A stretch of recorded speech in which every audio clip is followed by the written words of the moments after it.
고린도전서 12장 4절부터 11절까지 함께 읽습니다. 은사는 여러 가지나 성령님은 같고 직임은 여러 가지나 주는 같으며 또 역사는 여러 가지나 모든 것을 모든 사람 가운데서 역사하시는 하나님은 같으니 각 사람에게 성령님의 나타남을 주심은 유익하게 하려 하심이라. 어떤 이에게는 성령님으로 말미암아 지혜의 말씀을, 어떤 이에게는 같은 성령님을 따라 지식의 말씀을, 다른 이에게는 같은 성령님으로 믿음을, 어떤 이에게는 한 성령님으로 병 고치는 은사를, 어떤 이에게는 능력 행함을, 어떤 이에게는 애언함을, 어떤 이에게는 영들 분별함을, 다른 이에게는 각종 방언 말함을, 어떤 이에게는 방언들 통역함을 주시나니 이 모든 일은 같은 한 성령님이 행하사 그 뜻대로 각 사람에게 나누어 주시느니라. 아멘. 오늘은 성령님의 은사들 가운데 성령님의 은사들을 받는 부분에 대한 어떤 일부분의 이야기를 좀 설명하고 나누려고 그럽니다. 제가 유튜브에 제 설교가 한 4,000편 정도 올라가 있는데 그 4,000편 가운데서 성령님의 은사들과 관련된 설교를 몇 편이나 했는가, 그리고 제가 찾아보았는데 한 50여 편 되는 것 같습니다. 50여 편. 물론 이제 지금까지 제가 목회자로서 살아오면서 한 설교는 뭐 그 4,000편보다는 훨씬 많습니다만은 유튜브 상에 올라가 있는 설교가 한 4,000여 편 가운데 성령님의 은사 관련된 설교가 한 50여 편, 그리고 그 50여 편이 중복되는 내용도 있지만 중복되는 내용보다는 훨씬 더 많이 성령님의 은사들의 여러 측면들, 여러 관점들에 대한 말씀들을 중심으로 설명한 것들이 많습니다. 그래서 제가 그 중복되는 부분과 영역은 반복해서 설명하지는 않고요. 성령님의 은사들을 받는 부분에서 일부분을 좀 설명하고 이야기하려고 합니다. 사람들은 성령님의 은사들에 대하여서 상당히 곡해하고 오해할 때들이 아주 많습니다. 일단은 고린도전서 12장 4절은 그렇게 시작하지요. 은사는 여러 가지나 성령님은 같고, 그러니까 성령님의 은사 이야기 하니까 간단하게는 저 사람은 은사주의자구나 그렇게 말하고, 어떤 사람은 또 그렇게 말합니다. 복음의 본질이 중요하지 은사가 중요하냐 그렇게 말합니다. 어떤 분이 최근에 치유 이야기를 하는데 치유가 중요하냐 복음의 본질이 중요하지 그럽니다. 그러면 치유를 말씀하시는 주님은 이상한 분이 되죠. 왜? 주님한테 그렇게 이야기하면 되잖아요. 주님 왜 치유를 하십니까? 왜 병을 고칩니까? 복음의 본질이 중요하지. 그러면 되잖아요. 이 사도들에게 왜 병을 고치냐? 또 주님께서는 사도들에게 귀신을 쫓아내는 권능과 병을 고치는 권능을 나누어 주어서 이 각 마을, 각 성마다 다니면서 병을 고치고 귀신을 쫓아내고 하나님 나라를 전파하라 그랬어요. 그러면 그냥 각 성, 각 마을에 다니면서 하나님 나라만 전파하고 복음만 전하면 되지. 이 복음의 본질을 가지고 있는데 왜 병을 고치라고 그럽니까, 주님? 왜 귀신을 쫓아내라고 그럽니까? 그렇게 말해야 되는 거예요.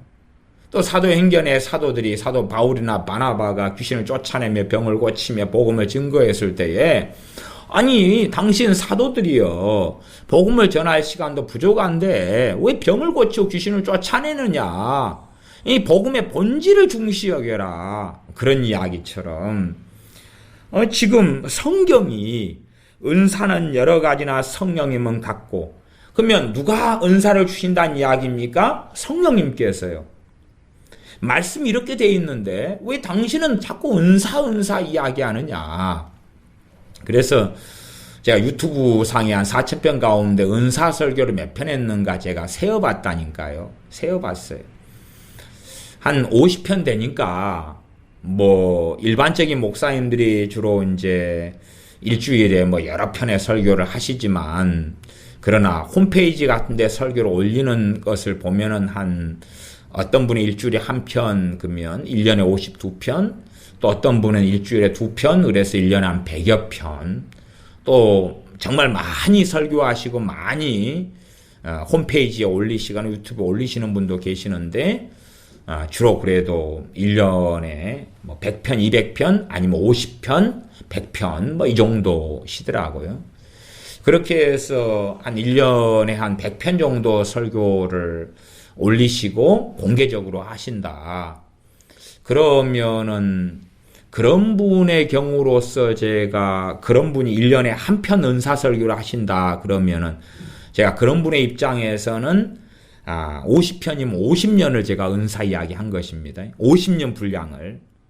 아니면 그런 분이 성령 은사에 대해서 1년에 2편을 하신다 그러면은 1년에 2편 설교하는 것도 많은 거잖아요. 뭐 수요일, 주로 공개적으로 수요일, 금요일, 주일 그러면 3편이나 4편. 그런 가운데서 1년에 한 2편에도 사실은 적은 분량은 아닙니다. 그러면 그런 경우에는 한 25년치를 제가 50편이면 한 거예요. 그러니까 50편이 적다면 적고 많다면 많은 양인데 생각외로 많은 양입니다. 그러나 일단은 어쨌든 제 설교 가운데는 퍼센티지를 이야기한다면 한 1%나 100편에 한 편이나, 또 제가 마귀나 영적 전쟁이나 귀신을 쫓아내는 것이나 축사나 이런 부분도 아마 100편에 한 편 분량은 될 것 같아요. 기도에 대한 설교도 아마 그 정도 분량, 이렇게 해가지고 여러 주제와 내용들이 이어져 가는 것 같습니다. 그러면 왜 은사 이야기를 그렇게, 당신은 4,000편의 설교 아니면 더 많은 설교 가운데 50편이나 하느냐, 복음의 본질을 이야기하지.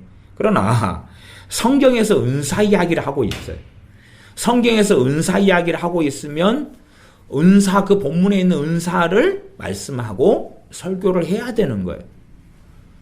복음의 본질만 그런 것은 틀린 이야기입니다. 틀린 이야기.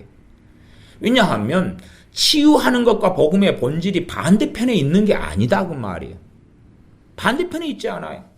주님께서 이 땅에 오셔서 한편 손 마른 자를 안식일에 고치시면서, 야, 내가 너를 뭘 하고 치유하겠냐? 한편 손 마른 사람아, 내가 너에게 복음을 전하겠다. 이상 끝. 문둥병자가 왔을 때 내가 너에게 복음을 전하겠다. 혈류병 앓는 여인이 왔을 때 내가 여인에게 복음을 전하겠다. 그렇게 하는 게 중요하나? 중요하지 않겠는가? 그래 생각하면 그 사람은 정말로 자기 판단과 자기 생각으로 하나님의 말씀을 멸시하는 사람이 됩니다. 사실은 그런 사람들 굉장히 많아서 이제는 한국 교회에서는 우리 주 예수님의 이름으로 병을 치유하는 사람들, 주 예수님의 이름으로 귀신을 쫓아내는 사람들은 현저히, 그런 사역, 치유와 축사 사역을 하는 사람들이 현저히 없어지고 있습니다.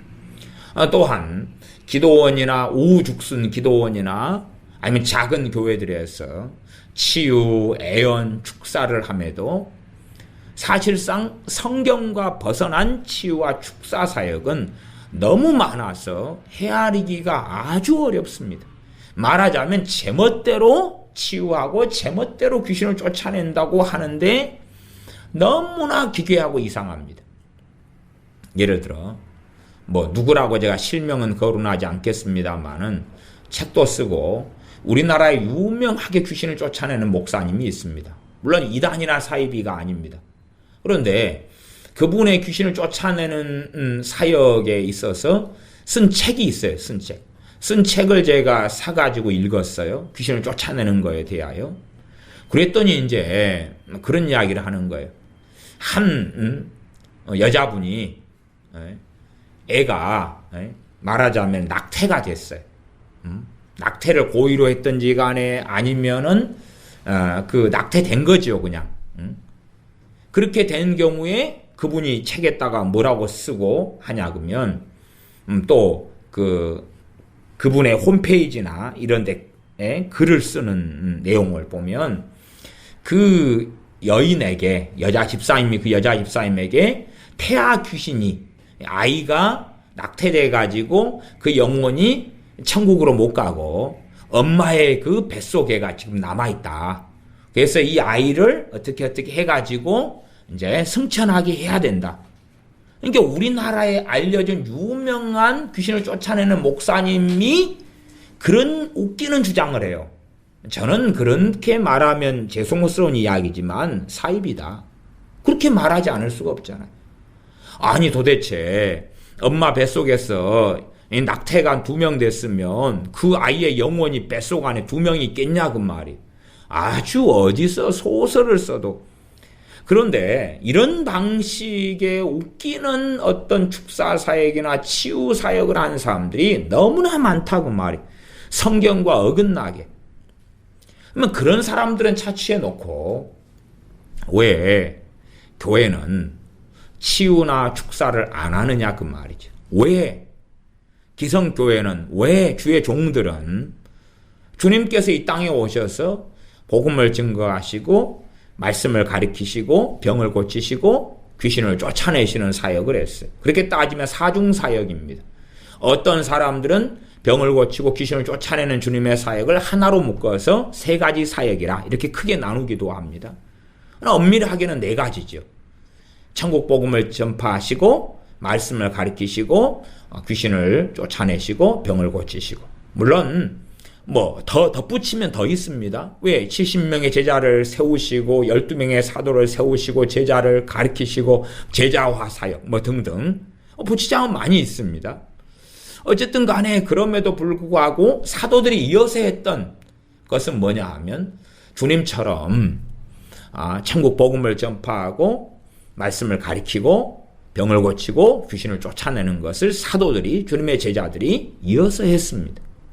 그러면 교회가 그렇게 해야 되는 거죠. 교회가 그렇게 해야 되는데 뭐 앞에서 이야기한 것처럼 야 우리 교회는 복음의 본질을 가지고 있어. 복음만이면 다 돼. 그러니까 병을 고치는 것 관심 가지지 말자. 귀신을 쫓아내는 것 신경 쓰지 말자. 그렇게 해버리고 많은 것이 아니 사탄의 역사는 점점점 죄가 만연하기 때문에 더 강렬해져 와요. 그런데 사탄 마귀는 신경 쓰지 말자. 당신들에게 역사하는 것이 아니야. 뭐 등등 제껴놔버리고 주님께서나 사도들이 말씀 안 들어 미혹하는 자들은 점점점 더 많아져 와요. 거짓 사도, 거짓 선생, 거짓 선지자 점점점 많아져 오는데 뭐 그런 거 신경 쓰지 말자. 영분별의 은사 뭐 그런 게 뭐 필요 있어.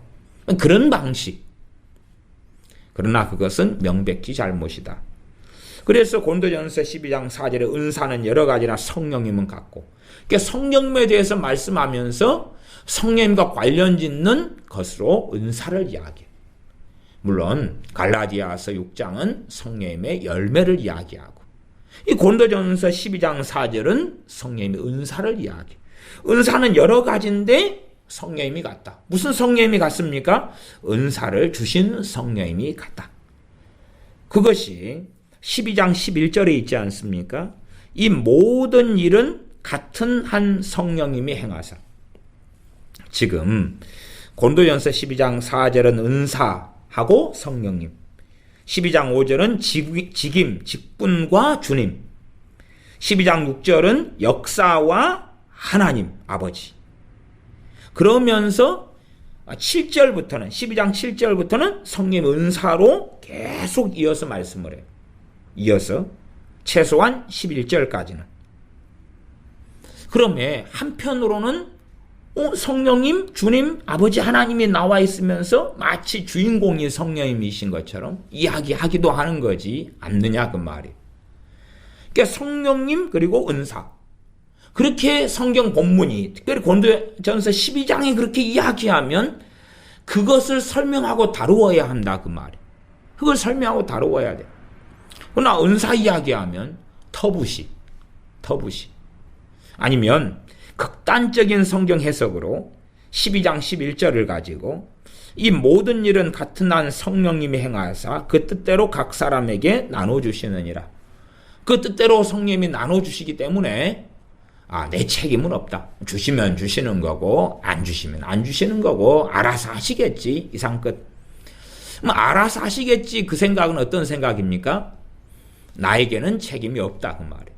나에게는 책임이 없다. 나는 면제보다 성령님의 전적인 소관이기 때문에. 그러면 12장 31절로 가면 너희는 더욱 큰 은사를 무엇하라 그럽니까? 사모하라 그래요.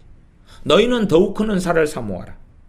내가 또한 제일 좋은 길을 너희에게 보이리라 그러면서 고린도전서 13장. 제가 이런 부분은 자주 설교를 통하여 설명했기 때문에 생략하겠습니다. 그러나 성령의 은사로서 13장인 사랑을 이야기하는 게 아닙니다. 사랑은 성령의 열매잖아요. 갈라디아서 6장을 보면 모릅니까? 성령의 열매가 사랑이지 은사가 사랑이 아니에요. 성령의 열매, 은사가 사랑이다 그러면 은사를 다 왜 너희는 형제를 사랑하라 뭘 하고 그럽니까? 그냥 사랑이랑 은사가 있으면 다 줘버리면 되지. 은사는 더욱 제일 좋은 길은 뭐예요? 웨이 방법이에요. 말하자면 은사를 사용하는 방법이 뭐라고요? 사랑이라고. 은사가 있으면 은사를 사용하는 그 고속도로 하이웨이 그 길이 사랑이라고 말해요. 사랑으로 방언을 하고 사랑으로 애언을 하고 사랑으로 병을 고치고 형제 사랑, 하나님 사랑과 형제 사랑, 이웃 사랑으로 병을 고치고 귀신을 쫓아내고 그 사랑이 없으면 울리는 꽹과리 같다. 쓰잘데기 없는 소리고 그렇다 그 말이에요. 사랑으로 믿음의 은사를 사용하고 사랑으로 능력 행함의 은사를 사용하고 사랑으로 돕고 사랑으로 긍휼히 행하고 사랑으로 다스리고 사랑으로 가르치고 사랑으로 방언하고 사랑으로 방언 통역하고 사랑으로 애언하고 사랑으로 지혜의 말씀 은사와 지식의 말씀 은사를 사용하고 그러란 이야기지.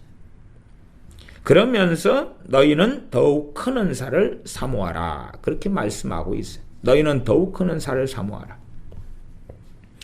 그러면 목회자에게 있어서는 어떤 은사가 제일 큰 은사겠습니까? 예를 들어 운전사에게 있어서는 어떤 은사가 제일 큰 은사죠?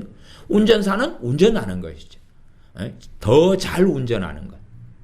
지게차 운전사는 지게차 운전사가 경운기를 잘 운전하는 어떤 기능이 있다 그러면 그게 크게 필요하지 않겠죠. 크레인 운전기사는 무엇을 제고 잘 운전하면 좋습니까? 크레인이죠. 선박 운전사는 선박을 제일 잘 운전하면 좋은 거죠. 기계기술자는 그 기계를 더 잘 고치는 것이 최고 좋은 거예요. 그렇기 때문에 은사가 있고 12장 5절에 직분이 있어요.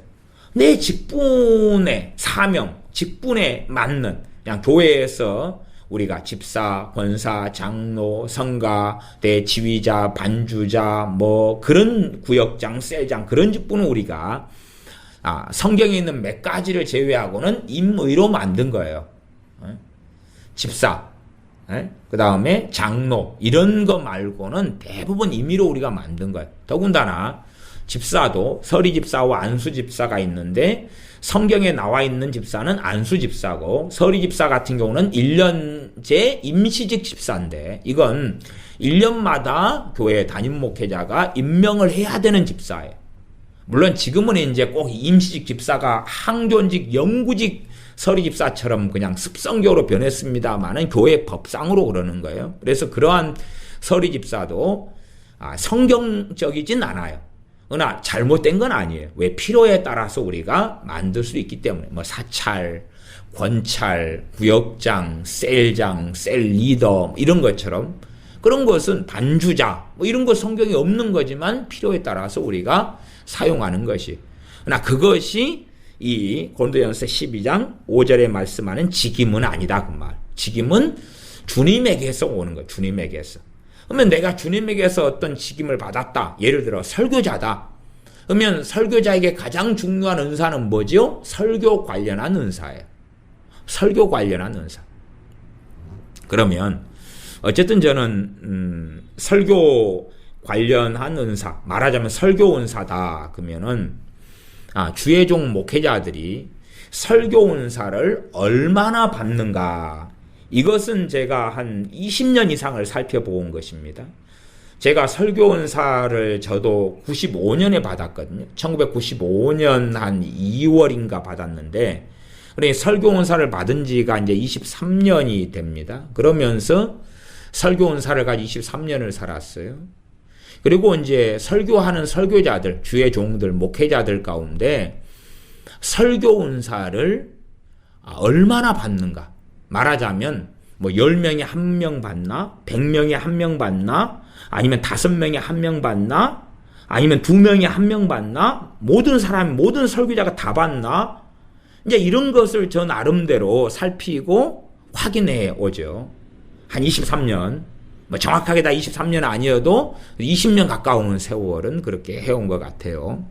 그런데 어쨌든 좀 놀라운 것은 설교 은사를 100명 가운데 1명, 설교자 100명 가운데 1명, 그 정도입니다. 그 정도. 약간 넘을 수도 있고 안 될 수도 있어요. 근데 제가 볼 때는 좀 안 되는데 1%가 안 됩니다만은 일단 제가 그냥 편의상 1% 이렇게 이야기합니다. 1%. 그냥 2%까지도 올릴 수 있겠습니다. 50명 중에 1명. 근데 설교자 50명 가운데 1명 가능할 수도 있겠어요.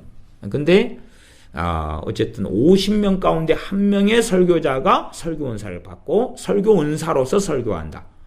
100명 가운데 1명이 설교 은사를 받고 설교 은사로 설교한다. 그럴 수 있어요. 그러나 일단은 결론은 뭐냐 그러면 설교 은사를 받은 주의 종이 너무나 드물다는 거지. 그러니까 우리가 성령님 입장이라면 모든 설교자에게 무엇을 주어야 됩니까? 설교 은사를 줘야 돼. 그래야지만이 첫째는 그 사람이 설교 은사를 가지고 말씀을 설교 은사라는 것은 제대로 전하도록 도움을 주는 그 은사니까. 단지 그냥 설교 은사만 있으면 모든 것이 끝나는 건 아니죠. 내가 성경도 모르는데 설교 은사가 있다고 말씀을 잘 가르칠 수 있는 것도 아니고. 안 그러면 설교 은사가 받으면 말씀을 주야로 묵상하라 그건 필요 없어질 거니까 말이 안 되죠. 또 진리형인 성령님께서 오시면 모든 진리 가운데 너희를 인도하시라 그래가지고 성령님이 스승되셔서 말씀을 알아나가는 것과 설교 은사는 함께하는 거지. 설교 은사 받으면 모든 것이 만사오케이 그 말이 안 되는 상황이다 그 말이에요. 근데 어쨌든 어떤 사람을 설교자로 주님이 부르셨다면 설교 은사를 다 주셔야지 되는 게 맞지 않는가. 설교자로 주님이 직분을 주셔서 부르셨다면 성령님은 은사를 뜻대로 나누어 주시는데 아니 성령님의 뜻과 주님의 뜻이 다를 수가 없잖아요. 주님이 어떤 사람을 설교자로 불렀으면 성령님의 뜻도 뭐예요? 그 사람에게 설교 은사를 주는 게 뜻일 거 아니냐 그 말이에요. 그러니까 이제 딜레마가 생기죠. 딜레마가 생겨요. 일단은 퀘스천 마크를 던져볼 수 있는 것은 정말로 그 주의 종들이 주님이 불렀느냐. 이건 이제 상당한 의구심을 가질 수밖에 없는 것이 나옵니다. 왜? 주님이 설교자로 불렀으면 성령님도 은사를 주시는 게 뜻일 거 아니에요. 근데 왜 그렇게 설교 은사를 받은 사람들이 드물고 적으냐. 항상 뭐 예를 들어서 음악성이 있는 사람은 음악적 감각이 있기 때문에 어떤 A라는 사람이 노래를 잘 부르냐 못 부르냐 음악적 재능이 있냐 없느냐를 판단하지요. 마찬가지로 축구 실력이 아주 좋은 사람은 저 사람이 공을 잘 차네 못 차네 알 수가 있잖아요. 저 같은 경우는 설교 은사를 제가 받은 사람이니까 누가 설교 은사를 받고 설교하는지 그렇지 않는지 보통 설교 은사를 안 받은 사람은 그걸 잘 모릅니다만은 또 구별하기가 어렵습니다만은 저야 설교 은사를 받고 23년을 살아와서 어떤 목사님이 설교 은사를 가지고 설교하는지 그렇지 않는지는 특별한 경우가 아니면은 그래도 거의 압니다. 그런데 이제 설교 은사를 가진 주의종이 드물다. 굉장히 드물다. 첫째는 퀘스천 마크를 던져볼 수 있는 게 과연 저 주의종을 주님이 불렀는가? 주님이 불렀는가? 아니 불렀으면 성령님은 설교 은사를 주셔야 되는데요. 왜 안 주셨는가 그 말이. 왜 안 주셨는가? 두 번째는 단지 그러면 주님께서 주의종으로 부르기만 부르면 성령님은 설교 은사를 주셔야 되는가? 또 그게 아니다 그 말. 그게 아니기 때문에 앞에 질문이 해당되는 사람도 있을 거고 주님이 불렀는데도 성령님께서 은사를 안 주신 사람도 있을 거다. 그러나 당연하게 설교의 직분을 감당하려면 설교 은사를 받아야 되는 거예요. 내가 자동차 운전수인데 운전도 못하는데 어떻게 운전수를 하죠? 내가 엔지니어인데 그 엔지니어의 기술도 안 가지고 있는데 엔지니어로 어떻게 사나요? 그럴 수 없는 거예요. 내가 의류 디자이너라는 직업을 가졌는데 나는 의류 디자인을 하나도 할 줄 몰라요. 그러면 둘 중에 하나겠죠. 의류 디자이너를 그만두든지 최대한 빨리 의류 디자인 자격이나 실력을 갖추든지 그럴 거 아니에요. 그러면 주님께서 누군가를 주의 종으로 설교자로 불렀다면 주의 종은 당연히 누구든지 설교자잖아요. 기도원 원장님으로 불러도 설교자고 왜? 기도원 원장님으로 불러도 치유나 축사보다 더 중요한 것은 설교예요. 그건 상식이잖아요. 가라자면 초대교회로 해서 사도가 있고 선지자가 있고 복음 전하는 자 목사 교사가 있다. 지금 현재 오중사역을 인정하든지 안 하든지 하고 상관없이 그 논란은 접어두고 그리고 사도든 선지자든 복음 전하는 자든 목사와 교사가 있든지 간에 그들의 최대의 사명은 말씀 사역이다 그 말이에요. 선지자도 구약의 선지자도 말씀이 중심이다. 말씀 사역이 하나님께 주시는 말씀을 대언하는 거죠. 복음 전하는 자도 마찬가지고 교사 말씀을 가리키는 자 목양 하나님 말씀으로 양육하는 그 사람 다 말씀 사역이 중심이지 병 고치는 거나 귀신을 쫓아내는 건 중심은 아니에요. 당연히 중심은 아니에요. 그러니 기도원 원장님이라 그래도 설교가 베이스다 그 말이에요. 그럼 누구든지 설교 은사를 받아야 될 터인데 제가 지금 이 은사를 이야기하면서 이해하기 쉽게 설교 은사를 가지고 예제를 삼고 설명한다는 것을 이해해 주셨으면 좋겠습니다. 그래서 이 설교 은사를 왜 성령님은 안 주시는가? 아니면 혹은 설교 은사를 어떻게 받는가 하는 것을 고심해야 될 거 아니에요. 물론 저는 설교 은사를 가지고 이야기했습니다만은 성령 은사는 굉장히 다양하고 많습니다. 그리고 그 성령 은사들이 필요한 그 사람들은 주님으로부터 직임을 받은 사람들이고 사실상 모든 지체는 직임을 받았다 하는 사실이죠. 모든 지체는 자기의 부르심이 있다는 사실이에요. 그래서 지체의 부르심이 이 고린도전서 12장 12절부터 계속 나와 있어요. 12장 12절부터. 굉장히 많이. 그래서 12장 14절로 가면 몸은 한 지체뿐 아니요 여럿이니 만일 발이 이르되 나는 손이 아니니 몸에 붙지 아니하였다 할지라도 이로 인하여 몸에 붙지 아니한 것이 아니요 귀가 이르되 나는 눈이 아니니 뭐 등등. 그러면 지체됨이 뭐예요? 직분이에요. 눈은 눈의 기능과 역할, 눈의 사명. 발은 뭐죠? 발의 기능과 역할, 사명. 손은 손의 기능과 역할, 사명. 귀, 눈, 코.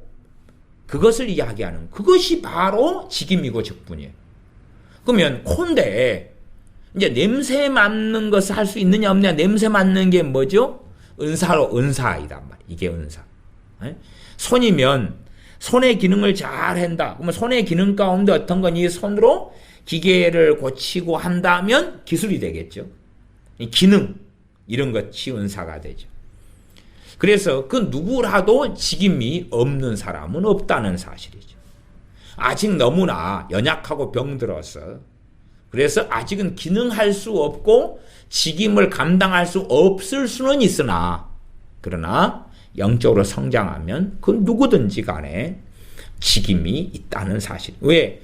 머리는 주님이시고 우리는 지체이기 때문에, 지체잖아요. 사람 몸의 각 부분이라면 우리 몸의 정체를 알 수 없는 부분이 어디 있냐 그 말이.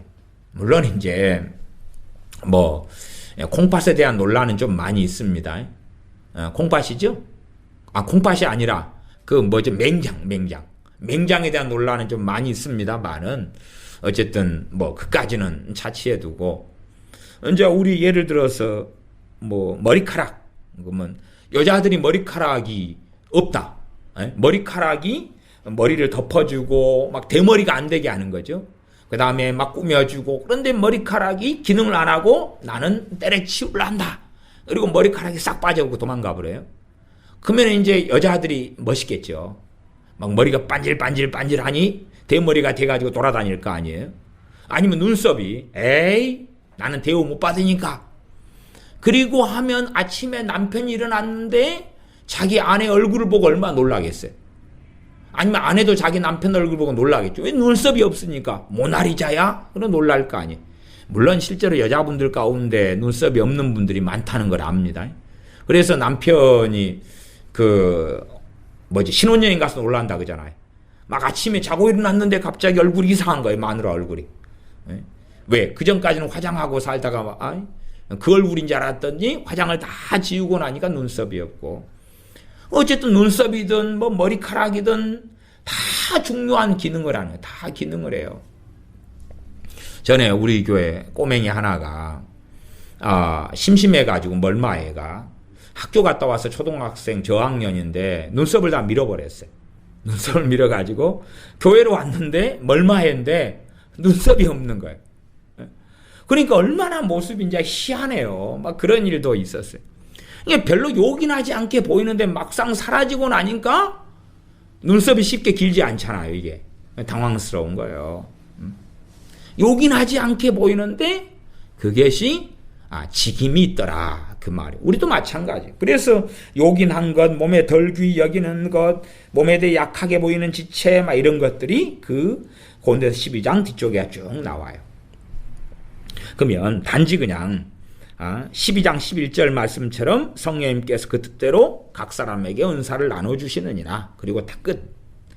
그런다면 너희는 더욱 큰 은사를 사모하라. 그렇게 12장 31절에 말씀하실 이유가 없다 그 말이에요. 없어요.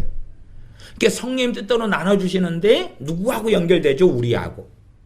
우리의 기도, 우리의 열망, 우리의 소원, 우리의 사모함, 우리의 원함 등과 성령님께서 은사를 나눠주시는 것과는 함께 가는 거다 그 말. 함께 가는 거.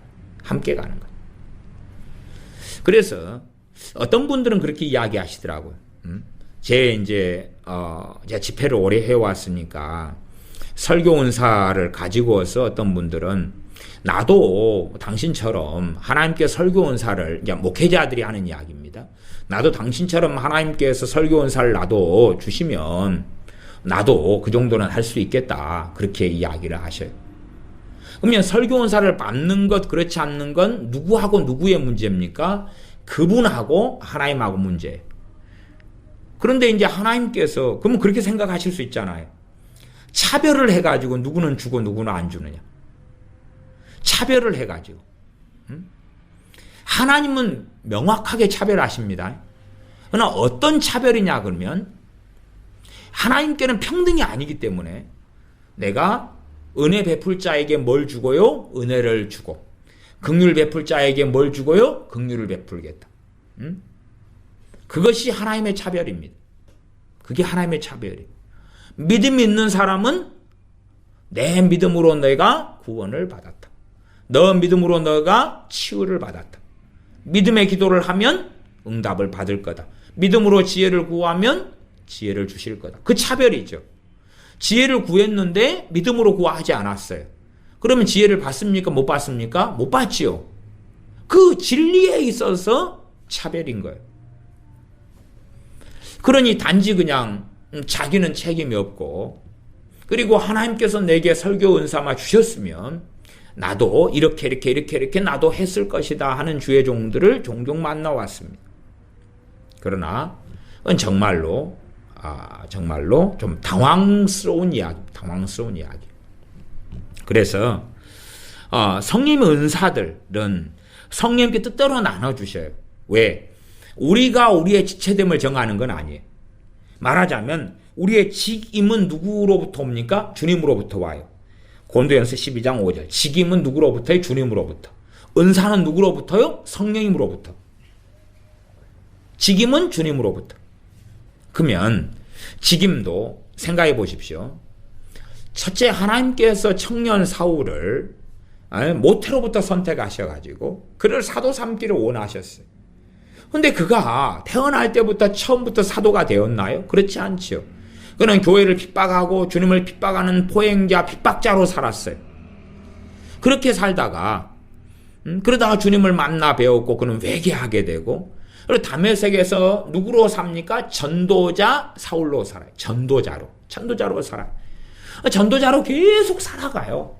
그러다가 이제 자신의 고향 다소까지, 길리기아 다소에서 지낼 때에 안디옥 교회에 사역하고 있던 주의 종인 이 바나바가 사울을 데리러 다소까지 가서 데리고 와가지고 함께 안디옥 교회 사역을 합니다. 그래서 그때에 이 청년 사울은 선지자와 교사 가운데 있었습니다. 선지자와 교사 가운데. 다시 말하면 그는 안디옥 교회 사역을 할 때 사도가 아니었다 그 말이에요. 사도 바울의 안디옥 교회 사역할 때의 직임은 사도가 아니었다 그 말이에요. 그리고 이제 그가 어느 때가 되니까 성령님께서 뭘 말씀합니까? 내가 불러시키는 일을 위하여서 바나바와 사울을 따로 세우라. 그때부터 무슨 직임을 받습니까? 사도의 직임을 받아. 그러면 그 직임은 당연히 그때에 주님께서 주셨다는 걸 우리가 알 수가 있죠. 그리고 성령님께서 그 바나바와 사울을 보내시는 것입니다. 복음을 증거하게 하기 위하여 보내시는 것이고, 능력 가운데 그들을 통하여 성령님께서 역사해 오셨다는 것을 사도행전을 통해서 우리는 보고합니다. 그렇기 때문에 직임이라는 것이 누구하고 관련돼서 변화돼 갑니까? 우리하고 관련돼서 충분히 변화돼 간다는 거죠. 운명론이 아니고 변화돼 간다는 사실이. 우리를 쓰려고 하는데 우리가 어린 나이에 신앙에서 머물러 있고 정욕적인 사람으로 머물러 있다면 우리에게 더 나은 부르심과 직임으로 주님은 주시지 않겠죠. 그 다음에 그런 부르심이 아니라 우리가 불충성스러운 사람인데 성령님께서 은사를 주실 일이 있겠느냐 그 말이에요. 그럴 리가 있겠느냐 그 말이에요. 일반적으로 성령 은사는 일반적인 좀 말씀을 드리면 어떻게 오냐 그러면, 첫째는 그 사람이 정말로 주님을 위하여 살기를 열망하고 주님을 위하여 살아갈 때 옵니다. 첫째는 그 사람이 주님의 영광을 위하여 살기를 열망하고 그 길을 걸어갈 때에 성령님께서 은사를 주시고 은사들을 주십니다. 이에 대한 이야기는 자세하게 제가 설명하지는 않겠습니다. 그냥 간략하게 이야기하고 말씀을 마무리해가는 방식으로 하겠습니다. 은사들에 대한 설교는 제가 한 50여 편 했기 때문에 더 중복되는 이야기들은 제가 최대한 피하려고 합니다. 그러면 어떤 사람이 성령 은사들을 못 받았다. 그러면 저는 유감스럽게 그런 분에 대하여 그렇게 생각하겠습니다. 저분이 유감스럽게 자기는 어떻게 생각했는지 몰라도 정말로 주님을 사랑하고 하나님의 영광을 위하여 살아가는 그 열망과 그 걸음을 걷지 않았다. 뭐 예외적으로 방언 정도는 기나 고동이라 할 수 있다. 그러니까 그런 방언 정도를 좀 자취해 놓고 정말로 성령님의 많은 다양한 은사들이 있는데, 그런데 성령의 은사들을 어떤 A라는 사람이 거의 받지 못했다. 아니면 심지어는 은사를 아무리 찾아봐도 없는 것 같다. 이 정도가 되면, 그리고 이제 그런 분은 성령의 은사들을 말씀을 통해 본 다음에 왜 나는 은사들을 안 줍니까? 나는 뭐 말씀대로 아니면 주님의 사명을 감당하지 않아도 되는 모양이구만요. 은사를 안 주셨으니까 나한테 책임도 묻지 마세요. 책임이 있다는 사실이죠. 정말로 주님을 열망하고 하나님의 영광을 위하여 살아가는 그 걸음을 건너라면 성령님께서 때마다 은사를 주시더라 하는 것이 성령님의 은사들을 받은 사람들의 공통된 이야기입니다. 저는 성령님의 은사 혹은 어떤 이가 말하듯이 은사주의자로 살아왔기 때문에 성령님의 은사를 받은 사람들을 또한 오랫동안 연구했습니다. 오랫동안 연구했어요. 물론 지금 현재 은사를 받고 가지고 있는 사람이 지금 현재의 주님을 정말 사랑하고 주님을 위하여 살고 있다? 그건 말이 안 됩니다. 그럴 수 있고 안 그럴 수 있습니다. 그럴 수 있고 안 그럴 수 있어요. 그럴 수 있고 안 그럴 수 있어요. 또 어떤 사람에게는 성령님께서 은사를 주시는 것이 그에 대한 시험이 되기도 합니다.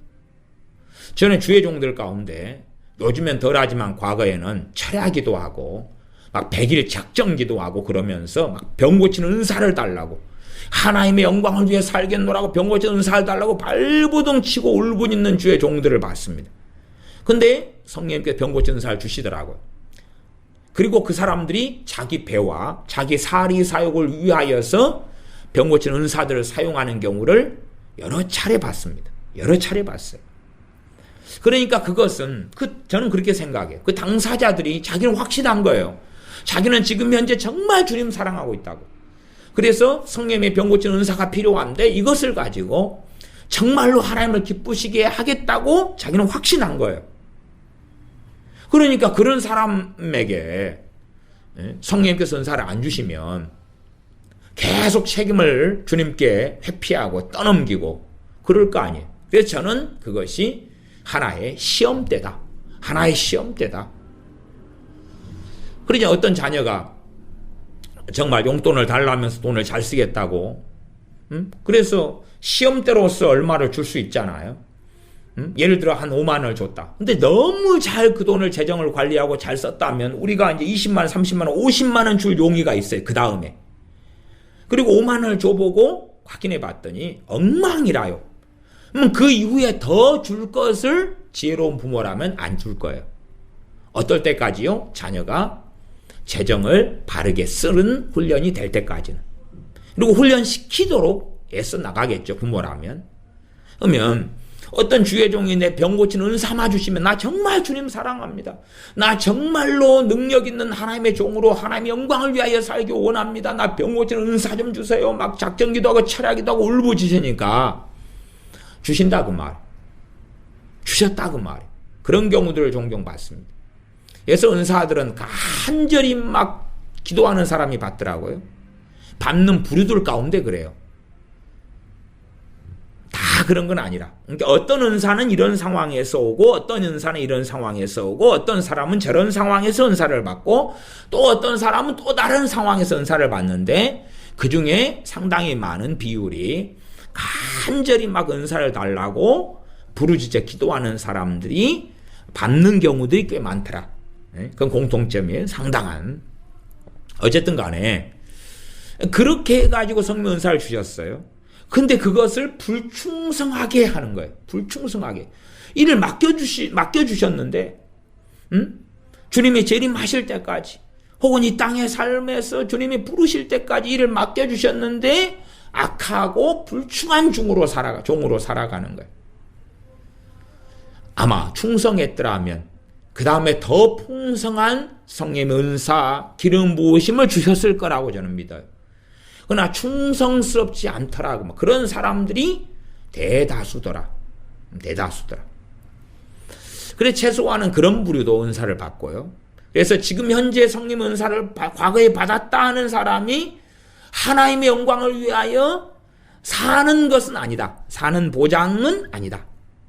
그러나 그래도 상당수가 정말로 주님을 위하여 살고자 하고 이게 자기 착각이든지 간에 그러면 이제 시험으로서 은사가 오고 정말로 주님을 위하여 살고 그 길을 걷고 적은 능력을 가지고도 주님을 배반치 아니하고 그 믿음의 길을 걸을 때에 성령님께서 은사들을 주시는 경우들이 많더라. 또 일반적으로 성령 은사들은 어떨 때 오냐 그러면 성령 충만을 받을 때 은사들이 옵니다. 그러니까 어떤 A라는 사람이 성령 충만을 한 번 받은 사람하고 성령 충만을 3번 받은 사람하고 객관적으로 은사의 차이가 확연하게 나버립니다. 어떤 사람이 성령 충만을 5번 받았어요. 어떤 사람은 1번 받았어요. 확연하게 차이가 나요. 또 요즘 현 시대의 이 한국 기독교인들, 뭐 전 세계 기독교인들도 마찬가지입니다. 그런 사람들 대다수가 이제는 성령 충만이 뭡니까 그래요. 성령 충만이 뭡니까? 그런 경우는 이제 제가 뭐 성령 충만에 대해서 설교를 많이 했지만 할 말은 없습니다. 할 말은 없어요. 성령 충만이 뭡니까? 그러면 할 말이 없어요. 그건 차라리 주님께 묻는 것이 빠를 것 같아요. 왜? 에베소서 5장 18절에 술 취하지 말라 이는 방탕한 것이 오직 성령 충만을 받으라 그랬으니까. 성령 충만이 뭡니까? 성령 충만이 뭔데 받으라고 그러십니까? 차라리 그렇게 질문하는 게 낫죠. 또 사도행전에 성령님이 오순절에 강림하시고 그 다음에 성령 충만함을 입습니다. 그리고 이제 핍박을 당하고 다시 그들이 간절히 모여서 기도하고 성령 충만함을 받았다 이렇게 또 기록돼요. 아니면 청년 사울이 식음을 전폐하고 회개하고 있을 때 주님께서 제자 아나니아를 보내셔서 성령 충만케 하셨어요. 성령 충만케 하셨어요. 그러니까 이 성령 충만이 뭔가? 그렇게 물어본다면 사실은 정말로 할 말이 없다. 할 말이 없다. 너무나 기본이 안 되어 있다. 기본이 안 되어 있다. 어쨌든 간에 지금 시대에는 이제는 성령 충만이 뭔지 그 당황스러운 질문을 하는 사람들이 많아졌습니다. 성령 충만이 뭡니까? 성령 충만이 뭡니까? 물어본다면 저는 10중 8구 그 사람은 성령 충만을 받은 적이 없다 그 말이에요. 성령 충만을 받은 적이 없으니까 성령 충만을 모르죠. 예를 들어 술 취하는 것과 성령 충만을 비교했습니다. 그러면 술 취한 것이 뭡니까? 그리고 질문한 사람은 당연히 술 취해 본 적이 없으니까 물어보겠죠. 술 취해 본 적이 있으면 그것이 술 취하는 거구나. 근데 나는 술 취하니까 잠만 오더라. 나는 술 취하니까 말이 많아지더라. 나는 술 취하니까 막 울고 서럽더라. 나는 술 취하니까 막 웃음이 나고 깔깔깔 되더라. 나는 술 취하니까 했던 말 또 하고 했던 말 또 하더라. 그 술주정은 다 다르겠죠. 근데 어쨌든 이 술 취해 본 적이 있는 사람은 대강은 알죠. 또 자주 취하면 나는 술 취하니까 뭐 개가 되더라. 아니면 돼지가 되더라. 뭐 그런 것도 알겠죠. 근데 성령 충만을 해보지 않은 사람은 성령 충만을 모르죠. 이게 제가 성령 은사에 대하여 설교를 여러 차례 하면서 50여 차례 그렇게 가까이 하면서 정말로 그리스도인에게 있어서 정말 중요한 능력 있는 그리스도인의 삶을 사는 핵심 중에 하나가 성령 은사들이다. 그래서 이 성령님께서 하시는 많은 사역, 주님께서 요한복음 14장, 15장, 16장에 성령님에 대하여 계속 소개하고 계셨는데 모든 진리 가운데 너희 인도하시고 의와 진리와 의와 죄와 의와 심판에 대하여 알리시고 막 등등. 그런데 고린도전서 12장 4절은 성령님에 대하여 하나를 이야기하고 있는 거예요. 여기는 은사는 여러 가지나 성령님은 같고 그러면서 7절 각 사람에게 성령님의 나타남을 주심은 유익하게 하려 하심이라. 성령님이 나타나심, 성령님의 나타나심을 헬라어로 카리스마타라 그래요. 성령님의 카리스마타, 성령님의 나타나심, 이게 은사들이에요. 유익을 주려고. 그러면 이 성령님의 나타남이라는 이 은사들이 없다면 이 유익은 없거나 아니면 최소화된다는 사실이에요. 그래서 이 성령의 은사들을 터부시하는 사람들은 주님의 말씀을 갖가지 지우개로 지워버리는 거예요. 도려내버리는 거야. 도려내버려. 다 도려내보라고 말. 도려내버려. 성경을 도려내서 난도질 시켜버려. 이 말씀에 더하거나 빼지 말라 그랬는데 은사 중단론 말씀이 다 완성된 다음에 성령 은사는 중단됐다. 그러면 뭐 간단하잖아요. 다 없애버리면 되잖아요. 은사들에 관련된 거 다 없애버리면 돼요. 병을 고치는 것도 없애버리고 귀신을 쫓아내는 것도 좀 없애버리고 방언의 은사도 없애버리고 예언의 은사도 없애버리고 다 없애버리고 심지어는 구약에 있는 선지자리 했던 예언도 다 없애버리면 되잖아요. 함께 그냥 도매금으로 넘겨서 다 없애버리면 되는 거예요. 또 구약에서 성령님이 오시면 행하는 그런 많은 것들도 다 은사들과 관련된 게 꽤 있어요. 다 없애버리는 거예요, 그냥. 그래서 성령님의 은사들은 능력 있는 그리스도인의 삶을 사는데 핵심 중에 속하는 거예요. 근데 성령 충만을 얼마나 받았느냐, 얼마나 자주 받았느냐, 혹은 받을 때에 얼마나 강력하게 받았느냐는 사람마다 달라요. 얼마나 강력하게 받았느냐. 그래서 좀 더 객관적인 이야기로는 성령 은사를 강력하게 받을수록 성령 은사가 더 올 확률이 높습니다. 확률이 높아요. 성령 은사를 성령 충만을 강력하게 받을수록 성령 은사를 더 많이 혹은 더 강력하게 받더라. 그 다음에 또 성령 충만을 받은 횟수 빈도하고 성령의 은사를 얼마나 많이 다양하게 받았는가 하고 비례하더라. 그 다음에 정말로 열렬히 주님을 사랑하고 사모하고 말씀을 사랑하고 말씀대로 살려고 발버둥치고 하나님의 영광을 위하여 너희는 먹든지 마시든지 무엇을 하든지 하나님의 영광을 위하여 하라. 그렇게 살아가는 그 사람과 성령의 은사들은 또 비례하더라. 그 다음에 또 기도 생활이 굉장히 간절히 그냥 하는 둥 마는 둥 흐지부지 하는 둥 마는 둥 시간 때우기 그게 아니라 정말로 간절히 정말로 사모하여 심지어는 주님으로 말씀드린다면 땀방울이 변화의 핏방울이 되도록 그렇게 간절히 기도하신 주님 그까지는 우리는 도달하지 못하겠죠.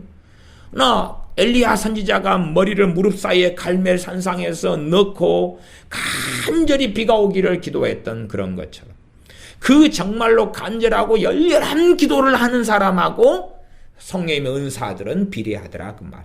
성령의 은사들은 비례하더라.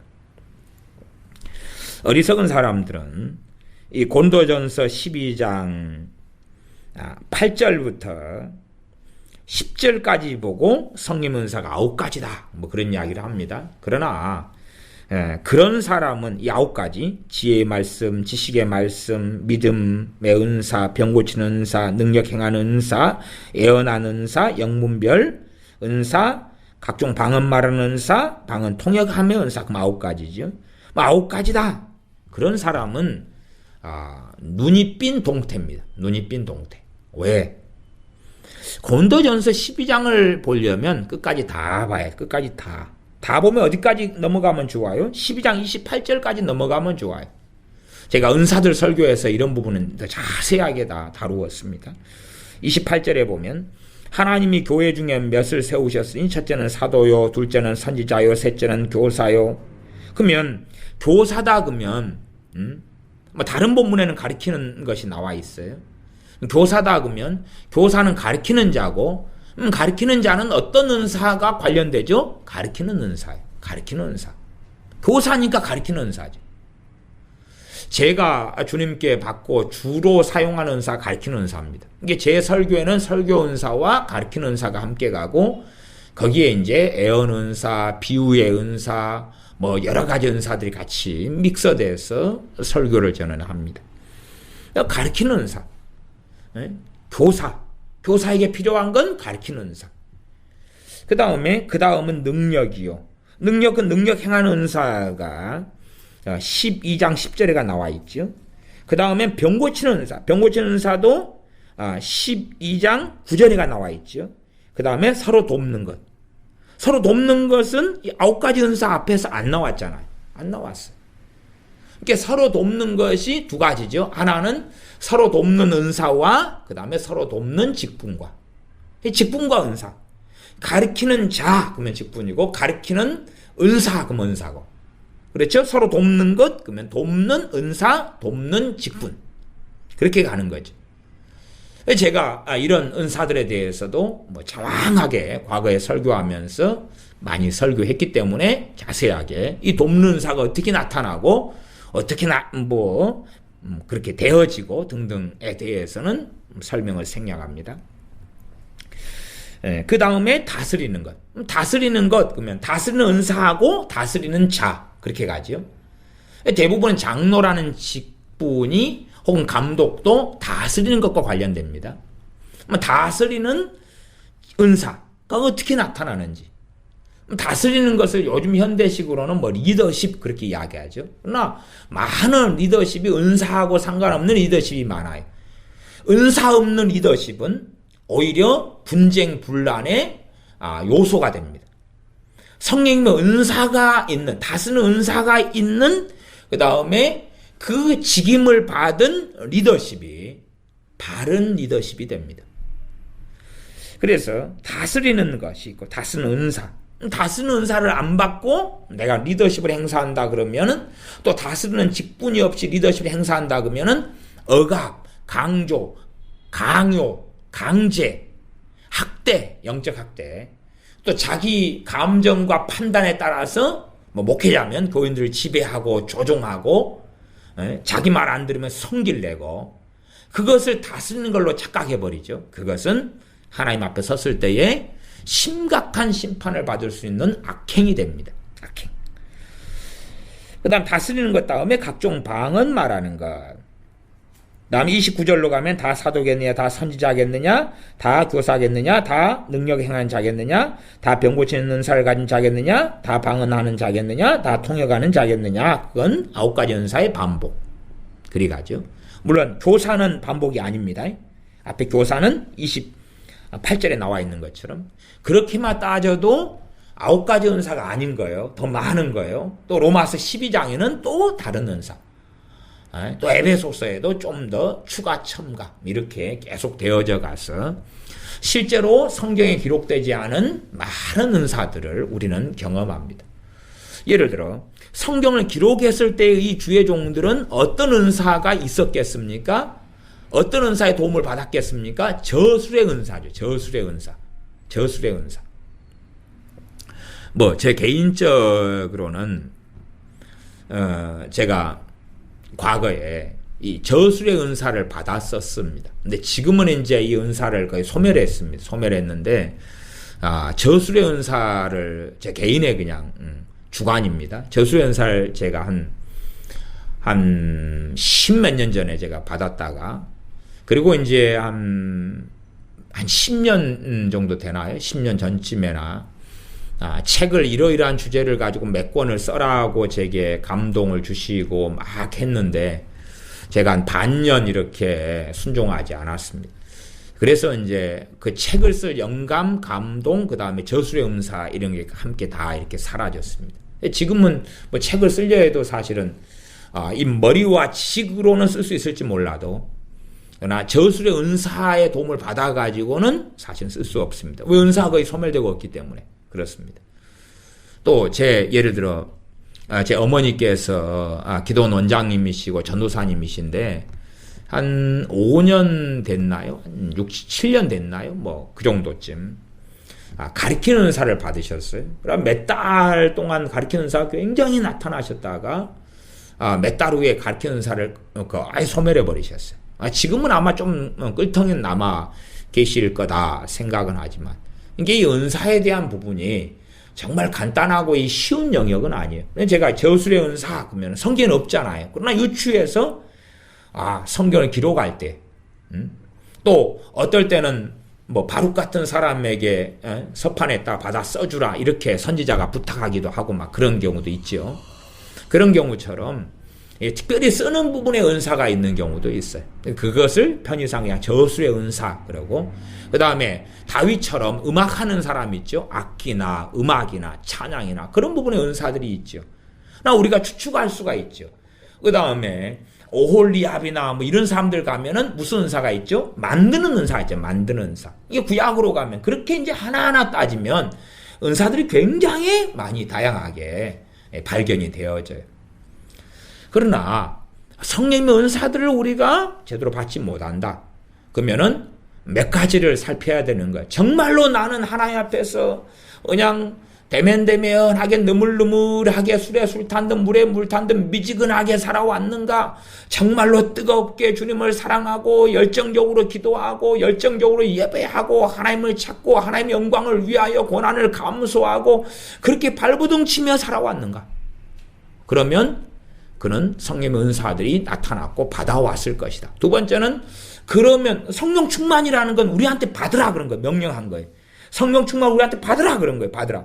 그리고 이제 성령 충만은 성령님이 나를 충만케 하시는 것이니까 그 책임은 성령님께 있고 나한테는 없습니다. 충만케 하시려면 마시고 마시려면 마십시오. 그런 사람은 성령 충만 못 받습니다. 이게 정말로 성령 충만은 책임은 우리 책임인데 성령 충만을 나는 몇 번이나 얼마나 받았는가. 성령 충만 받은 다음에 또 까먹고 성령을 소멸치 말라 소멸하고 까먹고 죄짓고 까먹고 정욕교로 살고 까먹고 욕심 부리고 탐심 우상 숭배에 탐욕 부리고 까먹고 주님보다 뭔가에 더 빠져 살면서 까먹고 다시 충만 받고 그러면 그냥 성령 충만 주시옵소서 한다고 주시는 것도 아니고 정말 간절하게 겸비하고 엎드리고 회개하고 막 등등과 성령 충만에 연결돼 가지요. 그 다음에 이제 일반적으로 성령 은사가 안수하거나 임파테이션 하거나 받는 경우들도 있어요. 사실은 저는 그런 경우에 대하여서 부정과 긍정 두 가지를 다 믹서해 가지고 있습니다. 이게 임파테이션이나 뭐 다른 주의 종을 따라다니면서 받는 것을 굉장히 좋아하지 않습니다. 좋아하지 않아요. 그런 사람들 가운데 잘못된 길을 걸어가는 사람들이 너무나 많습니다. 너무나 많아요. 그러나 어떤 경우는 진실한 주의 종을 통해서 임파테이션, 안수라든지 기름 부음이라든지 그렇게 통로로 사용하시기를 원하시는 경우가 있더라. 그래서 일반적으로는 부흥사 같은 과거에 성령 충만했던 주의 종들이 과거에 있었던 세대라면 그들의 부흥 집회에 참여하고 불 꺼놓고 막 간절히 기도하고 그런 부흥사분들이 머리를 탁탁탁 안수하고 지나갈 때 회개도 터지고 은사도 받고 그런 일들이 있어 오더라. 근데 사실은 그런 경우는 제가 간절히 기도하고 정말 하나님의 영광을 위해 살고 성령 충만을 받고 뭐 그런 경우들 가운데서 은사들을 받는 비율로 따지면은 그래도 적더라. 그러니까 성령 은사를 받는 것은 가장 많은 비율은 자기하고 주님과의 관계. 자기하고 주님과의 관계. 물론 제가 명확하게 아까도 말씀드린 것처럼 제가 설교 은사를 받았다. 그 설교 은사가 지금 나타나고 있다. 그렇기 때문에 내가 바르고 뭐 주님 앞에 온전하게 살고 있고 그런 건 아니에요. 그렇게 따져버리면 방언하는 사람들은 다 거룩한 사람들이게요. 방언 기도하고 방언 은사가 있는 사람들이 전부 다 거룩한 사람들. 그건 말이 안 되잖아요. 말이 안 돼요. 그러나 정말로 성령 충만을 받고 또 정말 하나님을 간절히 사모하고 기도하고 찾고 이런 사람들은 성령 은사를 안 받을 수가 없더라. 왜? 내 능력, 내 힘으로 하나님을 영광스럽게 하지 못하기 때문에 성령이 오셨고 그 성령님께서 진리의 영으로 진리 가운데로 인도하시는 사역과 은사를 주시는 사역과 열매를 맺어주시는 사역 그 모든 걸 다 하신다고 말해. 그렇지. 복음의 본질에 빠졌으니까 성령 은사는 필요 없어도 나는 말씀대로 살면서 하나님의 영광, 하나님을 영화롭게 할 수 있어. 그러면 각 지체됨은 뭐 하느냐 그 말. 지체는 몸에 지체가 있는데 기능을 하지 않고 복음의 본질만 찾습니다. 그리고 살 거냐 그 말. 집에서도 그런 말이 있잖아요. 복음이면 충분합니다. 그러면 이제 복음이면 충분합니다라고 남편 목사님이 설교해요. 복음이면 충분합니다. 그러면 집에 오면 아내 되는 사모님은 청소 안 해도 되겠죠. 복음이면 충분하다며요. 밥 안 차려도 될 거 아니에요. 복음이면 충분하면 돈 없어도 되잖아요. 옷 없어도 되잖아요. 빨가벗고 살아도 되죠. 복음이면 충분하니까. 그런 경우를 정신이 굉장히 이상하다. 그런 것이. 이상한 논리로 말씀을 무너뜨린다는 거예요. 복음으로 충분하니까 병이 치유가 필요 없어. 귀신을 쫓아내는 것도 필요 없어. 영분별도 필요 없어. 복음으로 충분하니까 애언도 필요 없어. 복음으로 충분하니까 방언도 필요 없어. 복음으로 충분하니까 가르치는 것도 필요 없어. 교사도 필요 없어. 목양도 필요 없어. 목양의 은사도 필요 없어. 가르치는 것으로 충분하니까 돕는 것도 필요 없어. 다스리는 것도 필요 없어. 지체가 각 몸의 지체가 손이면 손, 발이면 발, 코면 코, 눈은 눈 아무 기능도 안 한다는 것과 똑같은 건데 그것이 정상인 교회냐? 그게 정상적인 그리스도인의 지체고 주의 몸된 성전이냐? 그건 장애자고 식물인간이고 비정상이고 그러는 것이다 그 말이. 그러므로 우리는 말씀 그대로 너희는 더욱 큰 은사를 사모하라. 단지 사모하고 주시옵소서 그래서 되는 문제는 아니고, 그죠? 그래서 되는 문제는 아니고, 그러나 그렇게 간절히 사모하는 사람들이 받기는 더 쉽다는 거예요. 그래서 성령 은사를 받은 사람들을 쭉 조사해 보면, 제가 그런 것을 논문을 쓰지는 않았습니다. 근데 조사를 하고 산 시간이 원체 많아가지고, 그래서 조사를 해보면 대다수의 공통점이 정말 간절히 기도하는 일들이 있고 일들이 많다라는 거예요. 간절히 기도하는, 그냥 대면하고 그냥 슬렁슬렁 말하자면 묵상 기도하고 그냥 속으로 기도하고 입도 뻥끗 안 하고 식사 시간에 밥 먹는 기도하듯이 흥얼흥얼하고 슬렁슬렁 살고 그런 사람들은 거의 성령 은사들이 없더라. 거의 없더라. 정말 열심으로 주님을 사랑해야 한다면, 열심으로 주님을 사랑하면 기도할 때 열심으로 기도하는 거예요. 그런 거 있잖아요. 그 연애할 때 되면은 정말로 막 상대방을 뜨겁게 막 사랑하면 이제 청춘 남녀를 이야기해. 다 늙어버린 사람들은 또 모르겠고, 또 그래도 나이 드신 70할아버지가 70된 할머니를 막 열렬하게 재혼하려고 막 쫓아다니는데 그것도 뜨겁더라고요, 나름대로. 어쨌든 근데 막 20대가 열렬하게 그런다고 하면 그냥 보통 때 냉랭하던 사람도 막 뜨겁게 막 어떻게 할 거 아니에요. 전에 어떤 분이 막 보통 때는 굉장히 냉랭하게 사신 분이 있었어요. 그분이 저한테 하는 말이, 제가 그래도 목사님 내 마누라하고 결혼할 때는 내가 정말로 뜨거웠어요. 내 평생에 딱 한 번 뜨거웠는데요, 마누라하고 결혼하려고 쫓아다닐 때 한 번 뜨거웠어요. 그 다음에 잡은 물고기는 미끼를 안 주기 때문에 그 다음 결혼한 다음에는 안 그랬지요. 근데 결혼하기 전까지는 너무나 뜨거웠고 그 다음에 모든 것을 해줄 것처럼 살고 그때는 진심이었어요. 그러나 결혼한 다음에는 설거지 하나 안 하고 빨래 하나 안 개고 손 하나 까딱 안 해요. 회사 갔다 오면 밥 차려내나, 그 다음에 젖더리 가지고, 그분은 이제 크리스찬 교회는 좀 다니셨어요. 이게 그런 건 아니어도 그렇게 다 심부름 시키고 막 하지만 그 전에는 진심으로 그냥 나하고 결혼만 해주면 그냥 내가 너무 풀 서비스 해주고 손에 물 안 묻히게 해주고 그렇게 하겠다고 그때는 진심이었어요. 그런 것처럼 하나님께도 아까 그렇게 할 수 있잖아요. 막 진심으로. 근데 사실은 화장실에 들어갈 때하고 나올 때하고 다른 사람들은 많더라. 특별히 목회자들 가운데 많아요. 기도원 원장, 주의 종들 가운데 그런 사람이 많아요. 병 고치는 은사 이런 것 가지고, 애언의 은사 이런 것까지 남용하고 돈벌이하고. 어쨌든 그러나 정말 간절히 기도한 사람들이 성령 은사를 받는 것이 보편적이더라. 그 다음에 성령 충만을 받으라 그랬잖아요. 오직 성령 충만을 받으라 그랬잖아요.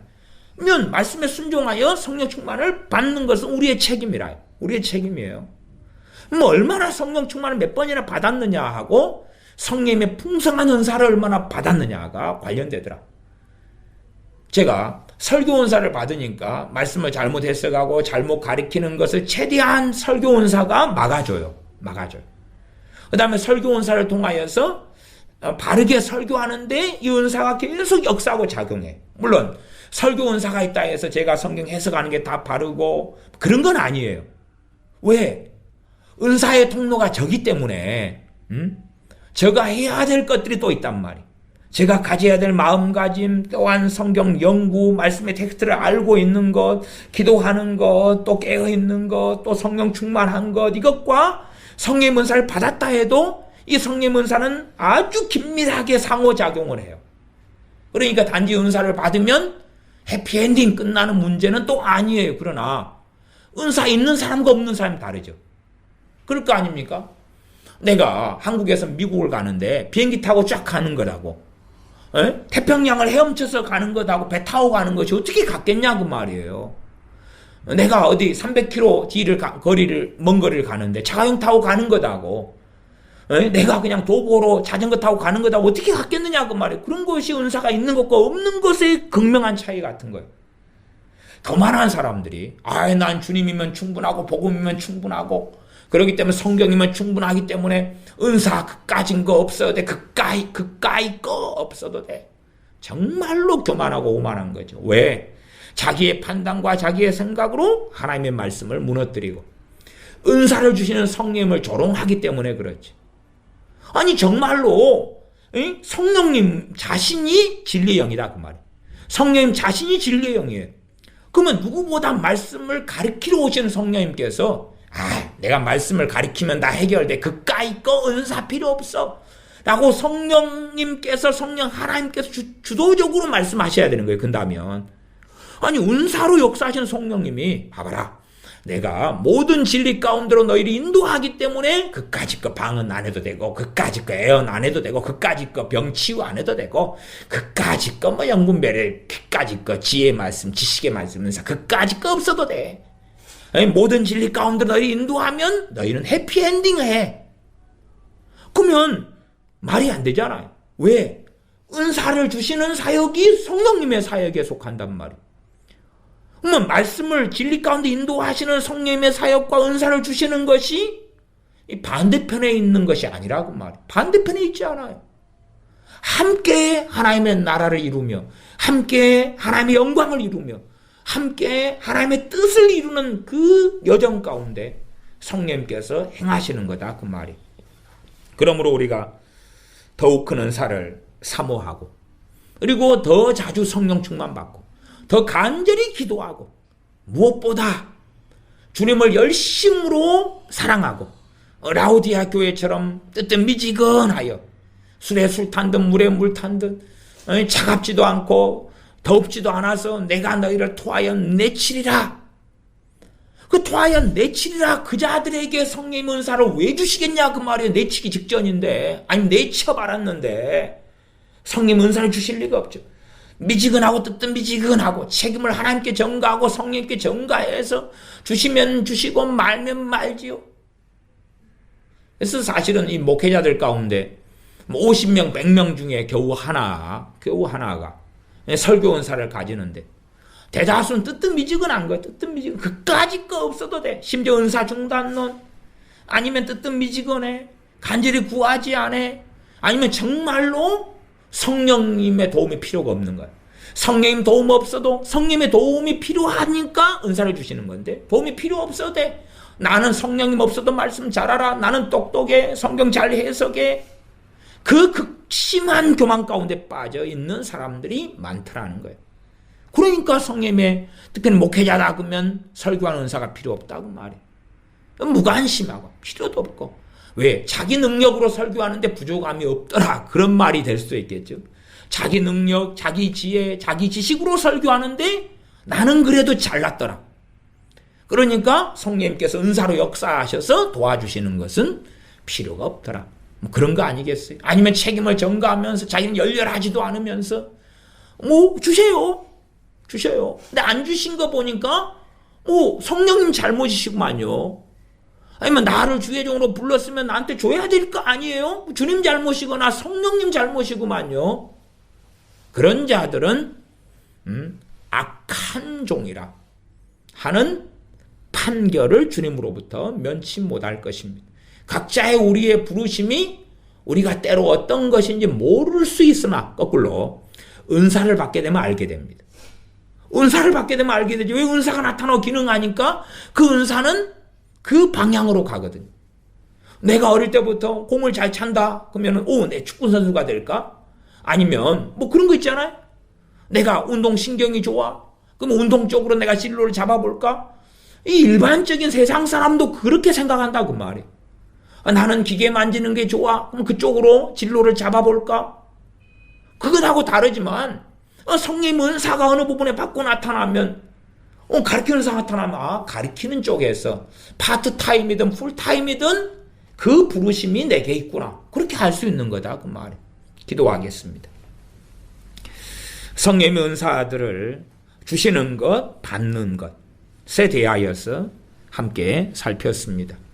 아버지 하나님, 우리가 누구보다 성령 충만을 받는 사람이 되어져서 성령 충만을 1년에 한 번씩이라도, 몇 년에 한 번씩이라도, 1년에 여러 번씩이라도 받고 정말로 성령님께서 풍성하게 충만케 하실 때에 은사를, 또한 필요한 은사를 나눠주시는 사람들이 되게 하여 주시고, 뜨뜻미지근하여 더웁지도 않고 차갑지도 않은 사람들이 아니라, 또한 세상에 속하여 세상의 입맛대로 사는 사람들이 아니라 주님을 영광스럽게 하기 위하여 간절히 열망하고 사모하며 하나님을 영화롭게 하는 그 길을 걷는 우리가 되어져서 때에 따라 성령님께서 은사를 부어주실 때에 성령 은사들을 통해서 내 사리 사욕과 내 영광이 아니라 주님을 영화롭게 하며 또한 교회를 세우는 그 아름다운 부르심에 순종하여 하나님께 영광 돌리는 우리가 되게 하여 주시옵소서. 우리 주 예수님의 이름으로 기도하옵나이다. 아멘. 기도하겠습니다.